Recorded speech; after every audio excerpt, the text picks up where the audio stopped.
Iglesia, Alianza Cristiana y Misionera, Providencia.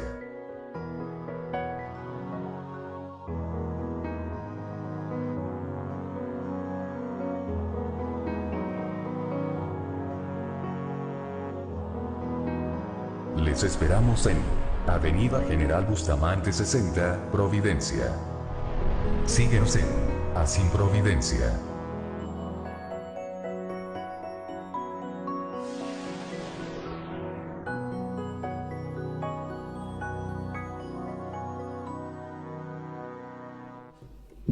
Buenas tardes, hermanos, que el Señor les bendiga.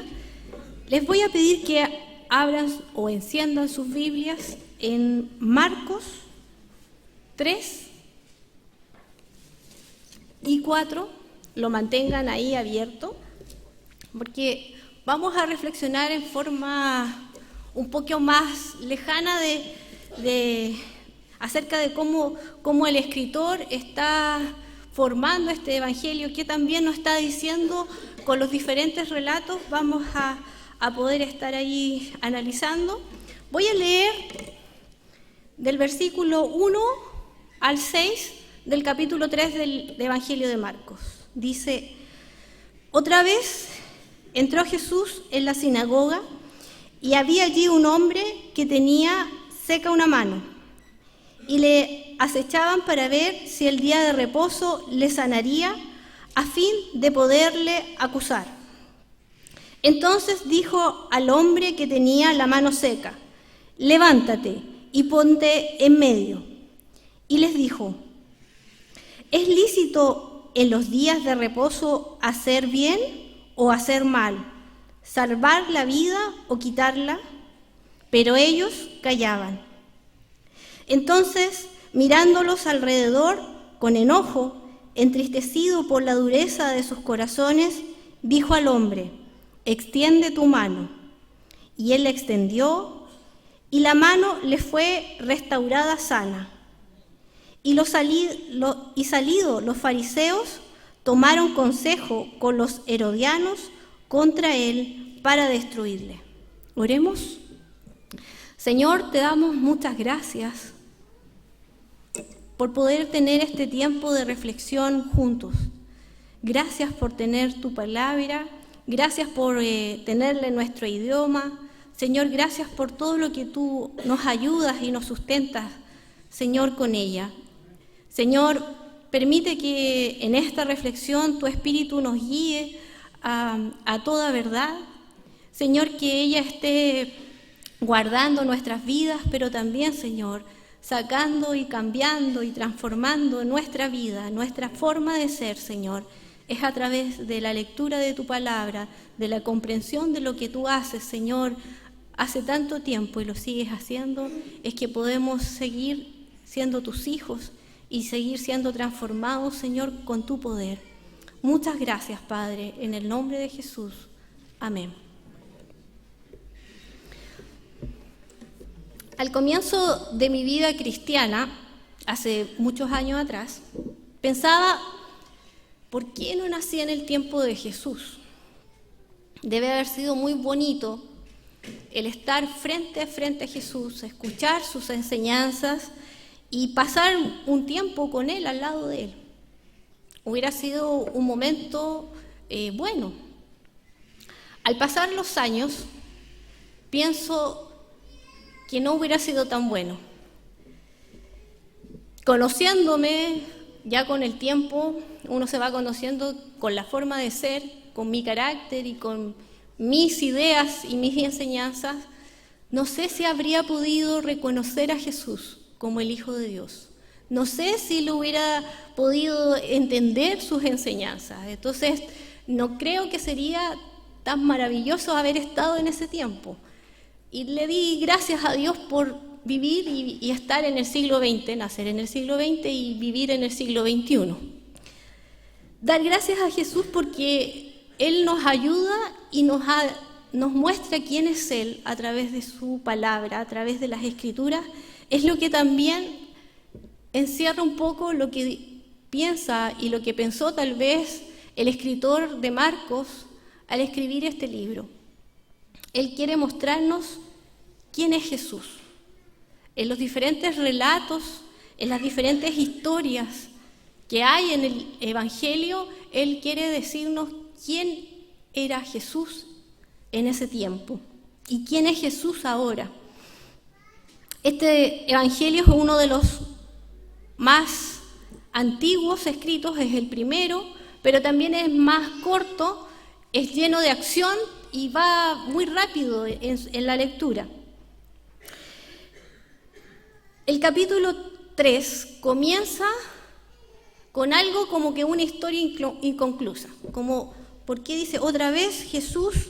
¿Y por qué lo estaban acechando? ¿Por qué querían? No, como que no se entiende muy bien, y es porque hay que entender que esto viene del capítulo 2. En el capítulo 2 comienza una serie de conflictos de Jesús con los fariseos y los escribas, porque en el capítulo 2 Jesús sana a un paralítico en un día de reposo, en un día de descanso, en el día sábado. También los discípulos hacen algo en el día de reposo. Ustedes pueden ver en el versículo 23 del capítulo 2 que los discípulos de Jesús, los que seguían a Jesús, en un día de descanso, también cortan unas espigas y cómo van a hacer esas cosas en el día de reposo. Es un conflicto que se va dando a entender y termina en el capítulo 3. Pero quiero explicarles un poco por qué era tan importante para estas personas, para este grupo, el día de reposo, y por qué es que a raíz de esto surge el conflicto entre estas personas. Y como dice el versículo 6 del capítulo 3, de ahí en adelante ellos intentan acusar a Jesús y buscar a Jesús que se equivoque en cualquier cosa para matarlo. Todo comienza porque el día de reposo está escrito en el Éxodo 34:21, que dice: 6 días trabajarás, mas el 7º día descansarás. Ese es un mandato en la ley de Dios, es un mandato que está sin prescribir, está activo y está vigente. Este mandato, los escribas y los fariseos lo entienden como una ley de Dios sin cuestionamiento. Pero no es clara qué significa trabajar. ¿Qué es trabajar? ¿Qué no es trabajar? Si muevo algo, ¿será trabajo? Si saco un animal, ¿será un trabajo? Si cocino en el día de reposo, ¿será un trabajo? Todas esas preguntas no estaban muy claras en este mandato, en el Éxodo y en otros versículos que están en el Pentateuco.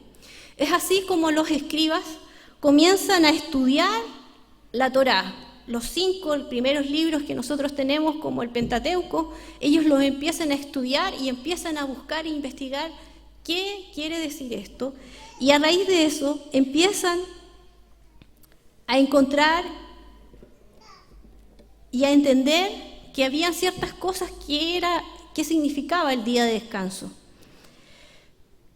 Es ahí entonces que este estudio, con una devoción y con un propósito bueno, que era el querer obedecer la ley de Dios y enseñarla a otros, para que también otros puedan enseñar y puedan obedecer a Dios, se vuelve tan esclavizante y tan opresora, que este estudio empieza a ser una interpretación de la ley. Y ellos comienzan a interpretar lo que dice la ley de Dios. Y es así como hasta el día de hoy tenemos el Mishnah y el Talmud, que son expresiones de sus propias interpretaciones de la ley de Dios. Esto produce un gran conflicto y unas consecuencias que al tiempo de Jesús estas interpretaciones tenían más poder que la ley de Dios. Se hizo más importante el Misná y el Talmud que la Torá, que la ley de Dios.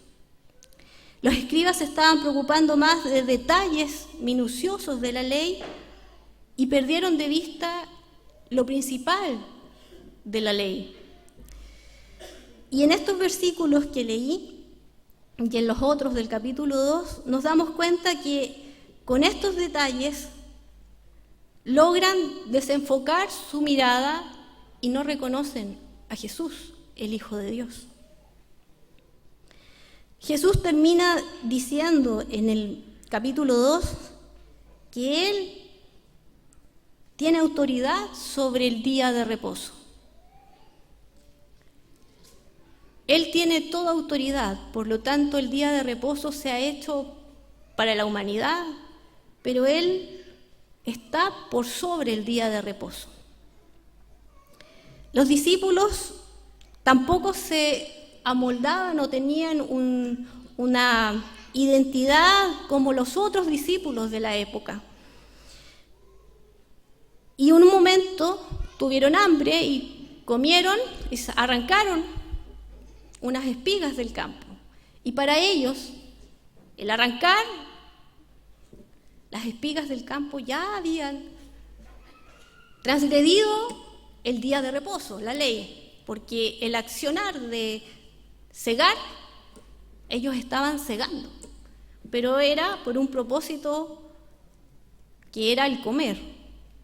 Todas esas cosas para nosotros no las entendemos muy bien, pero para ellos sus interpretaciones de la ley fueron tan fuertes que en el momento preciso en que estaba el Hijo de Dios diciéndoles que Él tenía autoridad para sanar a las personas en un día de reposo o en un día de semana, o que en realidad no era tan importante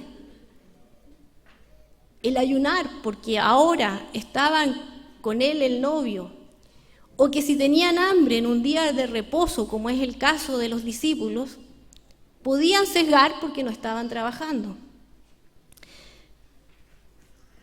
Esta interpretación había fallado, porque estos hombres no lograron comprender la voluntad de Dios. Quiero detenerme aquí y poder reflexionar qué pasa cuando la ley es más importante que la necesidad humana. ¿Qué pasa con nosotros hoy cuando la ley, nuestra propia interpretación de las Escrituras es más importante que la necesidad de las personas? Dios había dado el descanso, el día de descanso para ayudarnos a nosotros, los seres humanos, porque iba a entender, en cierta forma, que nos íbamos a cansar. ¿Y quién no agradece el día de descanso hoy en pleno siglo XXI?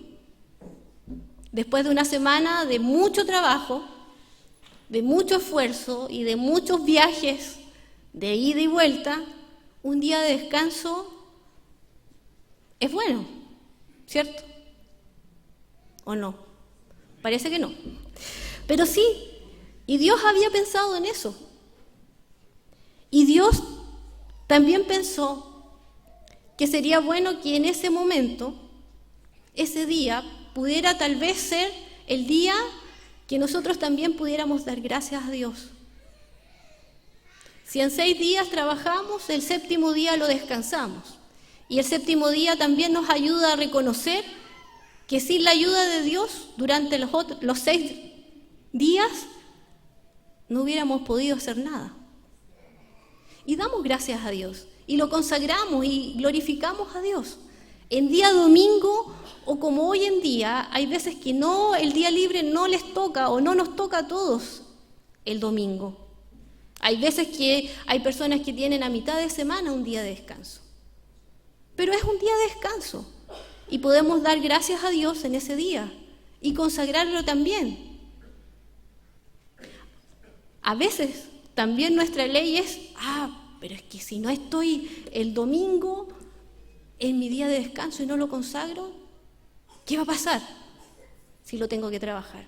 ¿Pero tienes otro día en la semana para descansar? Sí. Bueno, consagra ese día. A veces nuestra ley y nuestra interpretación de la ley nos sujeta al tal extremo de que no podemos entender la voluntad de Dios para nuestras vidas, en cosas sencillas. Nuestra religiosidad nos impide ver la necesidad de otros y nuestras tradiciones tal vez nos sujetan a un esquema de una ley en lo que esto se tiene que hacer porque así ha sido siempre.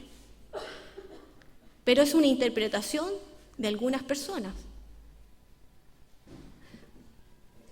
Celebrar, por ejemplo, tenemos la Santa Cena. Celebrar la Santa Cena el primer día, el primer domingo del mes, puede ser. Pero si lo celebramos el segundo o el tercero, no pasa nada. No hay una ley. Pero lo importante es celebrar la comunión y la cena una vez al mes. Pero si hay otras iglesias en que la celebran más alejado y tampoco es malo. No sé si pueden entender eso, pero lo que quiero decirles es que aquí los fariseos y los escribas estaban tan rígidos en sus propias interpretaciones, en sus propios detalles, que querían acusar a Jesús a cualquier costa, no importando la sanidad de un paralítico, no importando la sanidad de un hombre con la mano seca. No importaba, él estaba haciendo algo que no se tenía que hacer en día de reposo. Seguimos más adelante, en el capítulo 3 de Marcos, y vemos cómo Jesús lo siguen multitudes, personas, y dice que había sanado a muchos, pero Jesús se va a otro lugar, apartado. El versículo 13 dice que comienza a elegir a personas comunes y corrientes, elige a 12, y dentro de esos 12 estaban pescadores, estaban cobradores de impuestos, estaban personas con carácter fuerte, revolucionarios. Habían personas de diferentes estratos social, pero ahí estaban todos juntos, y Jesús los escogió. El verso 20 continúa diciendo algo que es interesante. Aquí lo acusan de blasfemia. Aquí lo acusan de que Jesús está haciendo, y todo lo que hace, la obra que él hace, las sanidades, los milagros, es por obra de Satanás. En simples palabras, Jesucristo es Satanás. Es satánico. Por lo tanto, lo quieren desacreditar de tal forma que niegan la obra de Dios y lo que hace Jesús no es de Dios.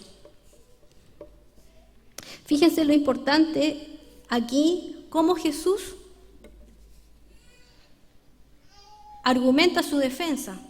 Y dice Jesús, en realidad un país o una casa dividida no puede mantenerse. Si yo fuera Satanás, ¿cómo pelearía contra mí mismo? Solo se puede vencer al hombre fuerte, a Satanás, cuando se entra en su casa y se sacan todas las cosas. Cuando una persona tiene autoridad para entrar a la casa y robar y sacar todas las cosas. Jesús les está mostrando que Él tiene autoridad sobre los demonios. Pero ellos están tan nublados y están tan obsesivos que no logran comprender lo que Jesús está haciendo. ¿Qué pasa en nuestras vidas cuando nosotros no vemos la obra de Dios? El obrar de Dios en nuestras vidas. ¿Qué pasa con nosotros cuando decimos esto que hace Dios es malo? ¿Quiénes somos nosotros para decir eso? Y en cierta forma muchas veces actuamos como los escribas y los fariseos, no reconociendo lo que Dios hace como obra de Dios, cuando a veces nuestras oraciones no son respondidas como nosotros queremos, o cuando hay enfermedades en nuestra familia y nuestro familiar sigue enfermo. Y desconocemos que Dios está actuando en esa vida. Dios obra como Él quiere. Pero aquí los fariseos no logran entender a quién tenían el frente. Las personas conocen muy bien las Escrituras. Y estos fariseos y escribas sabían al detalle y conocían muy bien, porque eran estudiosos de la palabra. Pero sus tradiciones y estas pesadas reglas les pusieron una venda y no pudieron ver a Jesús como el Hijo de Dios. El capítulo 4 quiere decirnos cuáles son todas las cosas, cómo son los secretos del reino, dicen algunos comentaristas. Y son parábolas, como los chicos aquí estaban representando. La parábola del sembrador, la parábola del crecimiento de la semilla de mostaza, la parábola de la lámpara. Cada una de ellas nos quiere decir algo acerca del reino de Dios. Cada una de ellas nos enseña algo acerca de este reino que Jesús estaba mostrando. Me quiero detener en la parábola del crecimiento de la semilla, que está en el verso 26, que dice: decía además, así es el reino de Dios, como cuando un hombre echa una semilla en la tierra y duerme y se levanta de noche y de día, y la semilla brota y crece sin que él sepa cómo, porque de suyo lleva fruto la tierra. Primero es hierba, luego espiga, después grano lleno de espiga. Y cuando el fruto está maduro, enseguida se mete la hoz, porque la siega ha llegado. Esta parábola nos quiere decir y nos quiere enseñar acerca del reino de Dios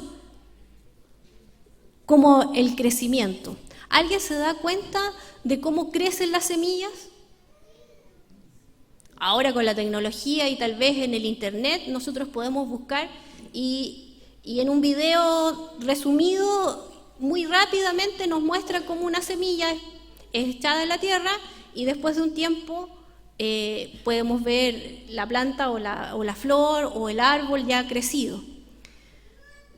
Pero la tierra esconde el crecimiento y no es algo que se vea visible, tiene que pasar un tiempo. Tiene que pasar días, tiene que pasar años, tiene que pasar un tiempo prolongado, pero la semilla da su tiempo, da el fruto que tiene que dar. Es como, por ejemplo, el desierto florido. Esas semillas no son cuidadas. Llega el agua y en un tiempo el desierto florece. Es un atractivo, es un atractivo turístico que nosotros tenemos acá en Chile, pero eso es lo que nos quiere decir esta parábola. El reino de Dios es como una semilla que no logramos percibir su crecimiento. Pero el reino de Dios crece y crece y crece, no con el accionar del sembrador, sino por la semilla y porque Dios da el crecimiento. Lo que tiene que hacer el sembrador es comunicar y anunciar las buenas nuevas, anunciar lo que este reino hace, lo que hace Jesús en nuestras vidas. No es importante el sembrador, es importante la semilla que va a crecer. A veces el reino de Dios no lo podemos percibir. A veces el reino de Dios no se puede ver en nuestro tiempo. Pero debemos tener la certeza del que da el crecimiento es Dios, y el reino de Dios está creciendo en medio nuestro. Hasta tal punto que como la semilla más pequeña, el grano de mostaza, en algún momento va a ser un árbol tan frondoso, de 3 o 4 metros, pero va a ser tan grande, que va a ser tan evidente, que todos lo verán y todos llegarán a su sombra. Eso es el reino de Dios. Es tan grande, pero su crecimiento es tan imperceptible a nuestro ojo, pero va creciendo, está en medio nuestro, y pronto veremos su esplendor, su gloria. En este momento está creciendo y damos gracias a Dios por ello. Lo que entonces este capítulo 3 y 4 nos ayuda a entender que a veces el reino de Dios crece cada día, pero a veces los detalles, nuestra propia ceguera, impide que otros puedan ver el reino de Dios en nuestras vidas. Que el Señor nos ayude a ser testigos de este reino, que podamos ver y entender la obra de Dios en nuestro tiempo, en nuestras vidas, y que nuestras tradiciones, nuestra forma de pensar, nuestra forma de leer e interpretar las Escrituras hoy no impidan que este reino y que yo como testigo pueda anunciar las buenas nuevas de salvación. Oremos al Señor. Señor, te pedimos que nos ayudes a entender y a sacar de nuestros ojos, Señor, toda venda que impida tu obra, ver tu obra en medio nuestro. Señor, tú estás presente en nuestras vidas, en nuestras familias, en nuestro trabajo, en nuestra ciudad, en nuestra nación. Te damos gracias. Señor, entendemos que tu reino aún no está con plena autoridad, Señor, aquí en la tierra, pero te damos gracias porque sigues estando en nuestras vidas, y tu reino, Señor, como dice tu palabra, no tendrá fin. Pronto estará a la luz. Te damos gracias. En el nombre de Jesús. Amén.